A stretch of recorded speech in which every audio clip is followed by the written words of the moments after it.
So Vijay அவர்கள் ரிசர்வ்டாக இருக்காரு அப்படின்னும் பல பேர் என்ன சொல்லியிருக்காருன்னா ரொம்ப அரகண்டாகவும் ஆட்டிடியூடாகவும் ரொம்ப கோவக்காரர் அப்படின்லாம் சொல்கிறாங்க. ஸோ இந்த கேரக்டர் டெஃபினேஷன்ஸ்லாம் நீங்கள் எப்படி பார்க்குறீங்க? நீங்கள் இதை ஒத்துக்கிறீங்களா? எல்லா மனுஷனும் அப்படித்தானே. அவர் கோவக்காரர். நான் எல்லா பக்கம் சிரிச்சிட்டே இருந்தேன்னா என்ன சொல்லி பைத்தியக்காரன் சொல்லுவாங்கல்ல, சிரிச்சிட்டே இருக்கேன், எல்லாரும் சிரிச்சிட்டே இருக்கேன். அப்போ எங்கே கோவப்படணுமோ அங்கே கோவம், எங்கே நம்ம நகைச்சுவை உணர்வை வெளிப்படுத்துகிறோமோ அங்கே நகைச்சுவை உணர்வை வெளிப்படுத்துறோம். விஜய் சிஎம் ஆகிறதுக்கு ப்ரெஷர் போடுறாரு, ஆனால் அப்போ விஜய் அவர்களுக்கு அரசியலில் வர விருப்பமே இல்லை, அதனால 2 பேருக்கும் சண்டை அப்படிலாம் சொல்லிட்டு இருந்தாங்க. ஆமாம், இருந்துச்சு. ஏன்னா அவர் ஒரு எப்போ இறங்கி தீர்மானித்து எப்போ இறங்கணுங்கிறது அவர் முடிவு பண்ணிப்பார். இவர் அவசரப்படும் போது இப்போ சரியாக வராதுன்னு அவர் அனுமானம் இருந்துக்கலாம். அது கருத்து வேறுபாடு தான். ஆனால் அரசியலுக்கு வர்றதுங்கிறது 2 பேருக்கும் முடிவான விஷயம்தான். எப்போ வரணுங்கிறது அவர் முடிவு பண்ணியிருப்பார், இப்போயே வரணுங்கிறது இவர் முடிவு பண்ணியிருப்பார். ஆனால் எதோ நீங்கள் போகிறங்கிறது நோக்கம் ஒன்று தான். அந்த காலங்கள் திருப்பி பட்டத்துக்கு. ஓகே, ஆனால் திருப்பாச்சி தான் அவருக்கு பிரேக் த்ரூவாகவே இருந்தது. பட் நீங்கள் எப்படி சொல்கிறீங்க? திருப்பாச்சி தானே, திருப்பாச்சி தான் நம்மளுக்கு அவரை பட்டத்திட்டினது. நான் ரொம்ப பண்ணது சிவகாசிக்கு அடுத்து மாஸ் ஹிட். ஒரு திருப்பாச்சி சிவகாசிக்கு அப்புறம் ஒரு 2 மாதம் 3 மாதம் கழிச்சு, 2 மாதம் ஒரு 6 மாதம் கழிச்சு நினைக்கிறேன், அவங்க வீட்டுக்கு போகிறேன். ஓகே, அப்போது சங்கீதா மேடம் விட்டாங்க. அப்படி பேசிக்கும்போது சொன்னாங்க, எனக்கும் என் பசங்களுக்குலாம் பிடிச்ச படம் சிவகாசி, ஆனால் அவருக்கு திருப்பாச்சி தான் பிடிக்கும் அப்படின்னா. வீட்டுக்குள்ளேயே 2 டேஸ்ட். ஓகே, இவருக்கு திருப்பாச்சி தான் ஃபுல்ஃபில், ஆனால் அவங்களுக்கு சிவகாசி. ஏன்னா சிவகாசி என்டர்டெயின்மெண்ட், வீட்டில் 8 வரைக்கும் ஜாலியாக இருக்கும். லேடிஸுக்கு வந்து அப்படியே ஜாலியாக இருக்கிறது பிடிச்சிருக்கும். அதனால் ஒரே வீட்டில் 2 டேஸ்ட் வந்துடும். ஓகே, ஸோ வந்து நீங்கள் விஜய் அவர்களோடய வந்து பயணிச்சிருக்கீங்க. இப்போ அந்த 2 மாதிரி படங்கள் மாதிரி ஸோ நீங்கள் விஜய் அவர்களோட இத்தனை காலம் வந்து பயணிச்சிருக்கீங்க. பட் அந்த மாதிரி படங்கள் இப்போ வரதில்லைல்ல சார்? ஒரு இயக்குனராக அதை பார்க்கும்போது உங்களுக்கு என்ன தோணுது? இல்லை, இயக்குனராக ஆடியன்ஸ் தான் பார்க்கணும். இயக்குனரை பார்த்தோம்னா நிறையா இருக்கும். ஆடியன்ஸ் பார்க்கும்போது ஒரு மாஸ் ஹீரோ அப்படிங்கும்போது ஃபேன்ஸ்லாம் கொண்டாடணும். அவங்களுக்கு அந்த எமோஷனாக எல்லா விஷயமே கரெக்டாக கொடுக்குறாங்க. எனக்கு கில்லி பார்க்கும்போது ஃபேன்ஸு கொண்டாடினாங்க, ஒட்டுமொத்த ஃபேன்ஸும். அப்புறம் எனக்கு துப்பாக்கி, போக்கிரி, இதெல்லாமே விஜய் சார் படமாக ஃபுல்லாக. அதுக்கப்புறம் அந்த படங்களில் எனக்கு துப்பாக்கி அளவுக்கு ஒரு நிறைவான திரைக்கதோட இருந்துச்சான்னு தெரியல. மாசு இருந்துச்சு, பிரம்மாண்டம் இருந்துச்சு. ஃபைட்டுக்கிட்டலாம் நம்ம திருப்பாச்சியோட 10-20 மடங்கு மேடை இருந்துச்சு. சாங்ஸ் நம்ம காட்ட கிராண்டியரோட நிறையா இருந்துச்சு. இந்த மாஸ் எல்லாம் இருந்துச்சு. இந்த ஸ்க்ரீம்லர் அதில் நிறைய இருந்துச்சான்னா கொஞ்சம் டவுட்டு தான். ஓகே, இன்னொன்று கண்டென்ட். ஒரு பெரிய ஹீரோ அப்படிங்கும்போது மக்களுக்கான ஒரு கண்டென்ட், சமூகத்துக்கான ஒரு கண்டென்ட். இப்போ உங்களுக்கு போக்கில்னா ஒரு நேர்மையான போலீஸ் ஆஃபீஸர், அவர் யார் அழிக்கிறாரு? கெட்டவங்களை, சமூக விரோதிகளை அழிச்சார். துப்பாக்கி கண்டென்ட். ஆமாம், ஒரு இராணுவ வீரர், அவர் வந்த இடத்துல மும்பையில் ஃபுல்லாக அங்கங்கே தீவிரவாதிகள் ஆக்கிரமிப்பில் இருக்குது, மொத்தம் அவர் தீவிரவாதிகள் அழித்தார். இதெல்லாம் எனக்கு சமூக அக்கறை கொண்ட சப்ஜெக்ட். தெரியூட ஓகே, ஒரு நேர்மை போலீஸ் அவரை கூட பள்ளி வாங்கினாங்க, திருப்பி வந்து பண்ணார். இப்படியே ஒரு சமூக அக்கறையோட உள்ள படங்களில் தான் பெரிய ஹீரோ பண்ணும்போது அது நல்ல விஷயம். அப்படி சில படம் வந்துச்சு. சில படம் தான் அவங்களுக்கு கொஞ்சம், நமக்கு படம் நல்லா இருந்தால் கூட அவர் கேரக்டரை விஜய் அவர்கள் அப்பெல்லாம் ரொம்ப ரிசர்வ்டாக இருப்பாங்க. இப்படி ஸ்பீச்சில் வந்து விளாசி கட்டும்போது அந்த டிரான்ஸ்ஃபர்மேஷன் காலத்துக்கு சில மாற்றங்கள் நடக்கும். எப்படி 50-60 வருஷமாக திராவிட கட்சியிலே மாறி மாறி ஆளுங்க, ஏடிஎம். இன்னைக்கு ஒரு மாற்றம், இந்த திராவிட கட்சி இல்லாமல் ஒரு தமிழ் மாடல் இன்னைக்கு வந்துருக்குல்ல. அது மாதிரி அவர் நடிக்கும்போது அவர் ஸ்பாவம், அன்றைக்கி அவர் ஸ்பாவம் வந்து அமைதி தான். அரசியலுக்காக இந்த இந்த ஆக்ரோஷ ஸ்பீச்சுங்கிற ஒரு ஆயுதத்தை தூக்கியிருக்காரு. ஓகே, ஆனால் அது போய் சொல்கிறேன், அது ஒரிஜினாலிட்டி இல்லை. அவர் ஒரிஜினாலிட்டி வராது. அவர் எத்தனை வருஷம் பழகிருக்கோம். அமைதி தான் அவருடைய சுபாவம். ஆக்ரோஷ ஸ்பீச்சுங்கிறது ஆயுதம். அரசியலில் போருக்கு போகும்போது, அரசியலுங்கிற போருக்கு போகும்போது அந்த ஆயுதத்தை தூக்குறாரு. மற்ற நேரத்தில் அவருடைய சுபாவத்தோடு வாழ்கிறார். சுபாவங்கிறது இன்னைக்கு எப்போவுமே அமைதி தான் விஜய் அவர்கள் சுபாவம். ஸோ விஜய் அவர்கள் ரிசர்வ்டாக இருக்காரு அப்படின்னும் பல பேர் என்ன சொல்லியிருக்காருன்னா ரொம்ப அரகண்டாகவும் ஆட்டிடியூடாகவும் ரொம்ப கோவக்காரர் அப்படின்லாம் சொல்றாங்க. ஸோ இந்த கேரக்டர் டெஃபினேஷன்ஸ்லாம் நீங்கள் எப்படி பார்க்குறீங்க? நீங்கள் இதை ஒத்துக்கிறீங்க? நான் எல்லா அவர் கோவக்காரர் பைத்தியக்காரன் சொல்லுவாங்கள்ல, சிரிச்சிட்டே இருக்கேன், எல்லாரும் சிரிச்சிட்டே இருக்கேன். அப்போ எங்கே கோவப்படணுமோ அங்கே கோவம் வரணும். எங்கே நம்ம நகைச்சுவை உணர்வை வெளிப்படுத்தணுமோ அங்கே நகைச்சுவை உணர்வை வெளிப்படுத்தணும். எங்கே டென்ஷனோ அங்கே டென்ஷன் ஆகணும். எங்கே அமைதியாக இருக்கணுமோ அங்கே அமைதியாக இருக்கணும். ஓகே. ஆனால் எங்கே பேசணுமோ அங்கே பேசி ஆகணும். பேச வேண்டிய இடத்துல பேசாமல் இருந்தாலும் ஆபத்து, அமைதியாக இருக்கிற நேரத்தில் பேசினாலும் ஆபத்து. அது எந்த இடத்துல எதை பண்ணுறோங்கிறத தெரிஞ்சு பண்ணணும். ஓகே, ஓகே எங்கே பேசணும்? மேடையில் பேசணும். மேடையில் மைக்கை பிடிச்சிட்டு ரொம்ப சாஃப்டாக பேசணும், நம்ப மாட்டான். மக்களுக்கு நம்புவாங்க. என்ன சார் பேசவே மாட்டேங்கிறாரு, இவர் நம்பி எப்படி நாட்டம் கொடுக்குறது? மக்களுக்கு அவர் மேலே ஒரு நம்பிக்கை வரணும். இவர் ஒரு தலைவன், இவன் ஒரு போராளி, இவன் ஒரு வேகம் இருக்குது. அப்போ எப்படி மக்களுக்கு உணர்த்துறது? ஆட்சிக்கு வந்துட்டால் செயலில் காட்டலாம். ஆட்சிக்கு வர்றதுக்கு நம்பிக்கை ஏற்படுத்துறதுக்கு இந்த ஸ்பீச்லாம் தேவை. ரத்தம் பண்ணார். ஸோ விஜய் அவர்கள் கோவக்காரர் நீங்கள் ஒத்துக்கிறீங்க? ஆமாம்மா. உங்கள் கூட செட்டில் கோவப்பட்டிருக்காரா? ஏதாவது இன்சிடென்ட் சொல்லுங்கள். ஒரு தடவை எங்கிட்ட கோவப்படல, நான் ஒரு செல்லப்பில் கோவப்பட மாட்டாங்க. காரைக்குடியில் ஷூட்டிங் சிவகாசி. ஓகே. அப்போது ரிப்போர்ட்டர் யாரோ இங்கே ஷூட்டிங்கு கவரேஜ் வருவாங்களே, அது வந்தாங்க. எங்கிட்ட கேட்டார், நான் அந்த மாதிரி பத்திரிக்கை வர கேட்குறேன், வரைச்சிக்கலாமா ஸ்டில் எடுக்கிறதுக்கு ஷூட்டிங். சரின்ட்டேன். அவங்க வந்தாங்க. நாங்கள் ஸ்டில் பார்ப்போம். இந்த அரசியல் மீட்டிங் அந்த மாதிரி பேனர்லாம் வச்சு, இப்போ கட் அவுட் வச்சு மாதிரி இருந்துச்சுல, அவர் தங்கச்சி கட் அவுட் வச்சுருப்பாங்க. இதில் எடுத்துட்டாங்க. எடுத்துட்டு நம்ம ஷூட்டிங் போயிட்டு இருக்கு, விஜய் சார் நடிக்கிறாரு, பேரரசு திரும்ப விஜய் ஏற்கிறாரு, இல்லை அஸ்வினி கிரண் இப்படிதான் எழுதுவாங்க. இவங்க ஷூட்டிங் ஸ்பாட்லாம் பார்த்துட்டு இதெல்லாம் பார்த்துட்டு அவங்களும் ஒரு கதையை கற்பனை பண்ணி எழுதிட்டாங்க பத்திரிகையில். இதுதான் கதை அப்படின்ட்டு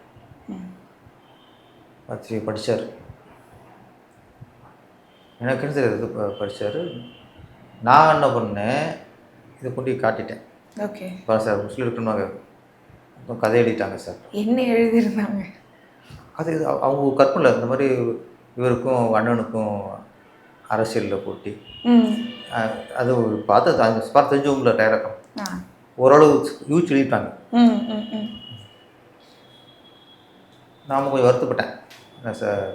நான் ரிசல்ட் டென்ஷன் இல்லை, டென்ஷன் வச்சு நான் ஸ்பாட்டு போயிட்டேன்.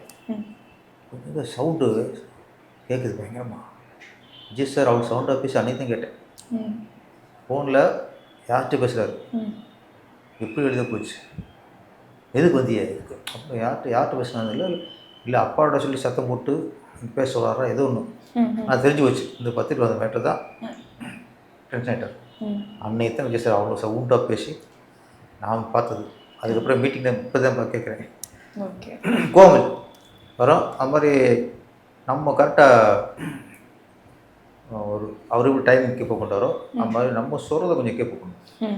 ஒரு விஷயத்தை இத்தனை மணிக்கு கொண்டு வந்துடுறோம், நம்ம நாளைக்கு அனுப்பி வச்சிடும். காஸ்ட்யூமே சொல்கிறேன், காஸ்ட்யூம் நாளைக்கு காலை 10-11 மணிக்கு வந்துடு சார் அப்படின்னா போயிடணும். நாளைக்கு போகாமல் லேட்டாக அப்புறம் இன்னொரு நாள்னா டென்ஷன் வரும். இது வருதான் நான் வீட்டில் இருந்தேன், எதுக்கு நீங்கள் லேட் பண்ணுறீங்க, இந்த கொஞ்சம் பர்ஃபெக்ட் இல்லைன்னா கொஞ்சம் போகும். ஓகே. அண்ட் விஜய் சார் ஒரு பார்ட்டி விரும்பிய பர்சன் அப்படின்னு ஒரு ரகசிய துளவுலேருந்து இன்ஃபர்மேஷன் வந்திருக்கு. இது எந்த அளவுக்கு உண்மையான? அவரோட பார்ட்டிஸ்லாம் நீங்கள் கலந்துட்டு இருக்கீங்களா? என்னை கூட மாட்டாங்கல்ல. ஓகே. நம்ம அதுக்கு லைஃப் வர மாட்டோம். ஓகே. ஆனால் அவர் ஃப்ரெண்ட்ஸ் சர்க்கிள் அவங்க அப்பப்போ உங்கள் நீங்களே தானே ஃப்ரெண்டுன்னு ஃப்ரெண்டு சொன்னீங்க. நம்ம அந்த மாதிரி ஃப்ரெண்டு இல்லை, அவர் காலேஜ் ஃப்ரெண்டு, ஸ்கூல் படிச்ச ஃப்ரெண்டாக இருப்பாங்க, அவங்க ஓகே. நான் வந்து சிவகாசி ம். அப்போது ஒரு பார்ட்டி வச்சார். திருப்பாச்சி சக்ஸஸ் ஆனவுடனே அப்போது ஒரு பார்ட்டி வச்சார். யாருக்கு? கேமராமேன், காஸ்டியூமரு, எல்லா கேமராமேன், எல்லா டெக்னீஷியனும் வர வச்சு எல்லோரும் நல்ல ஹோட்டலில் நல்ல சாப்பாடு. ஆமாம், அது அந்த மாதிரி இதில் நான் கலந்துருக்கேன். இதான் நம்ம கலந்துக்கிட்டது. ஸோ அவர் பார்ட்டி பர்சன் தான். ஆமாம் ஆமாம். ஓகே. பயங்கர ஜாலி. இங்கே நம்மகிட்ட பேச மாட்டார். ஃப்ரெண்ட்ஸ்லாம் எல்லா ஃப்ரெண்ட்ஸும் எனக்கு பழக்கம். அவர் சஞ்சீவ் எல்லாருமே அவங்க சொல்லுவாங்க, வேறு சார் நீங்கள் பார்க்குற விஜய் இல்லை, அவர் வேறு அப்படின்னு அவர் கலாய்ச்சி விஷயம்லாம் நிறைய சொல்லுவாங்க. அவ்வளவு ஃப்ரெண்ட்ஸுக்கு பயங்கரமாக கலாய்ச்சி பண்ணுவாங்க. ஓகே. எஸ்சிஎஸ்சி மற்றும் விஜய் இவங்களுடைய பாண்ட் பற்றி சொல்லுங்கள். பிகாஸ் இவங்களுக்கு கூட ஏதாவது ஒரு சண்டைனா அது வெளியே கசியுது, பேச மாட்டுறாங்க, மூஞ்சி திருப்பிட்டு போகிறாங்கன்ற மாதிரி பல செய்திகள் வருது. இது எந்த அளவுக்கு உண்மை? இப்போ அவங்க எப்படி இருக்காங்க? உங்களுக்கு அப்பா அம்மா, அதுவும் அப்பா எங்களுக்கு கூட இந்த கருத்து வேறுபாடு எல்லா குடும்பத்துலேயும் இருக்கும். நானும் எங்கள் அப்பாவும் எப்போ ஒரே மாதிரி இருக்கணும் இல்லை. எப்போ விட அவருக்கு எம்எல் கோவம் வரும், எப்போ எனக்கு அவருக்கு கோவம் வரும். வெளிக்காட்ட மாட்டோம், கோவம் வரும். எங்கள் அம்மாவோட பிள்ளைங்க போயிடுவேன், என்ன இப்படி பண்ணுறாரு அப்படின்ட்டு. இதுதான் இது எல்லா குடும்பத்துலையுமே இருக்கிற விஷயந்தான். இவங்க பிரபலம் அப்படிங்கிறனால இவங்க ஒவ்வொரு அசைவும் பெருசாக பேசப்படுது. ஆனால் எனக்கு ஒரே ஒரு உண்மை, நான் பார்த்தலே சிறந்த அப்பா எஸ்எஸ்சி. ஏன்னா சில அப்பாலாம் பார்த்துருக்கேன், நடிகர்லாம், நடிகர் அப்பாலாம் தன் பையனை ஹீரோ ஆகிக்கணும், பெரிய ஹீரோ ஆகிக்கணும், ஒரு மாதம் நம்பர் ஒன்று இதெல்லாம் தேவைவாங்க. இவர் தான் தன் பையனை நாளைக்கு பையன் சிஎம் மனசில் முதல்ல விஜய் சாரோட நம்பிக்க மாட்டார். என் பையன் நாளைக்கு சிஎம் நம்பின ஒரே ஆள் எஸ்சி சார் தான். அதுக்கான நகர்வுகள், அதுக்கான முயற்சிகள், அதுக்கான எல்லாத்தையும் அவர் கூட வந்து பார்த்துட்டார். அதனால தான் விஜய் ரசிகர் மன்றம்னு ஒன்று வைக்காம விஜய் மக்கள் மன்றம் வச்சார், மக்கள் இயக்கம். நம்ம அது எல்லா நடிகருமே ரசிகர் மன்றம் இல்லை நற்பணி மன்றம்னு வைப்பாங்க. நடிகர்லேயே ஃபஸ்ட்டு மக்கள் இயக்கம்னு வச்சது உண்மை தான். அது வச்சது யார்? SC sir. அதெல்லாம் தீர்மானித்து ஒரு பயணிச்சிருக்காரு. ஓகே. ஆனால் இதுலேயே வந்து நியூஸ்லாம் எப்படி வந்ததுன்னா, அவர் வந்து விஜய் சிஎம் ஆகிறதுக்கு ப்ரெஷர் போடுறாரு. ஆனால் அப்போ விஜய் அவர்களுக்கு அரசியலில் வர விருப்பமே இல்லை, அதனால 2 பேருக்கும் சண்டை அப்படிலாம் சொல்லிட்டு இருந்தாங்க. ஆமாம், இருக்கலாம்ல, இருந்துச்சு. ஏன்னா அவர் ஒரு எப்போ இறங்கி தீர்மானித்து எப்போ இறங்கணுங்கிறது அவர் முடிவு பண்ணிப்பார். இவர் அவசரப்படும்போது இப்போ வந்து சரியாக வராதுன்னு அவர் அனுமானம் இருந்துக்கலாம். அது கருத்து வேறுபாடு தான். ஆனால் அரசியலுக்கு வர்றதுங்கிறது 2 பேருக்கும் முடிவான விஷயந்தான். எப்போ வரணுங்கிறது அவர் முடிவு பண்ணியிருப்பார், இப்போயே வரணுங்கிறது இவர் முடிவு பண்ணியிருப்பார். ஆனால் எதோ நீங்கள் போகிறங்கிறது நோக்கம் ஒன்று தான். அந்த காலங்கள் அதில் வந்திருக்கலாம், முழுசான தெரியாது.